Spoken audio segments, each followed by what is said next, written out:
Tous les fans d'Al Nasser ont eu la chance d'assister à la présentation historique de CR7 à Meursault Park, mais c'est cette jeune fille qui a clairement décroché le gros lot.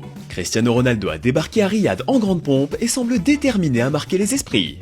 Le plus gros contrat de l'histoire du football a enfin pu être présenté devant ses supporters, et le moins qu'on puisse dire, c'est qu'ils étaient en feu. Le transfert de CR7 en Arabie Saoudite a fait un buzz gigantesque à travers le monde, et dans la plupart des cas, les raisons étaient légitimes.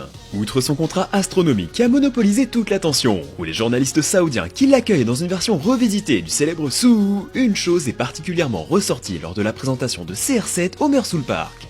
Juste après le show lumineux impressionnant mis en place par le club, et après avoir rejoint sa famille sur le terrain, le quintuple Ballon d'Or a signé quelques ballons avant de les disperser un peu partout dans le stade, offrant le plus beau des cadeaux aux supporters venus l'accueillir. Mais il y a un ballon que le Portugais n'a pas tiré en tribune, celui qu'il avait réservé à l'une de ses jeunes fans, un ballon signé et livré en main propre par Cristiano lui-même. Évidemment, tous les supporters présents se souviendront longtemps de ce jour si particulier, même ceux qui n'ont pas eu la chance de recevoir un ballon dédicacé. Mais cette jeune supportrice risque de chérir ce souvenir pour le restant de sa vie, vous pensez pas ?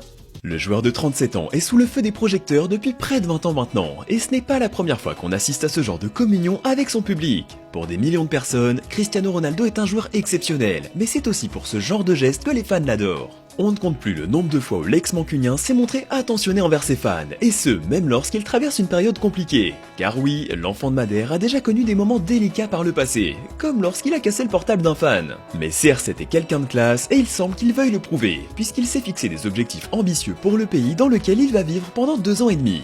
Par exemple, il a souligné le fait qu'Al Nasser avait une équipe féminine et que le football féminin était très compétitif dans le pays. Au sujet de ses ambitions, CR7 a déclaré « C'est un nouveau défi et je suis très fier qu'Al Nasser m'ait donné cette opportunité de développer non seulement le football, mais aussi les jeunes générations et la génération des femmes aussi. » Bon, on ne sait pas si les progrès de l'Arabie Saoudite en matière de football féminin ont eu un impact sur sa décision, mais seul le temps nous dira si CR7 sera en mesure d'atteindre ses objectifs. Et comme le moindre de ses gestes est scruté, il ne pourra rien nous cacher. À lui seul, CR7 a propulsé Al Nasser sur le devant de la scène mondiale. Si tout se passe bien et qu'il peut faire étalage ne serait-ce que d'un dixième de son talent, il y a fort à parier qu'il puisse participer au développement de la prochaine génération du football saoudien, des garçons comme des filles.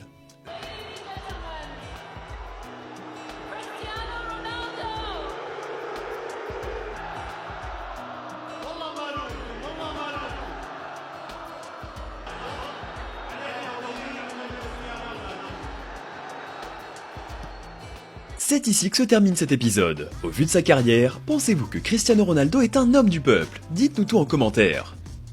Personne ne sait si CR7 terminera sa carrière à Al Nasser, mais ce qu'on peut affirmer, c'est que sa décision était pour le moins surprenante. Redécouvrez dans cette vidéo 8 légendes qui ont terminé leur carrière dans des clubs inattendus.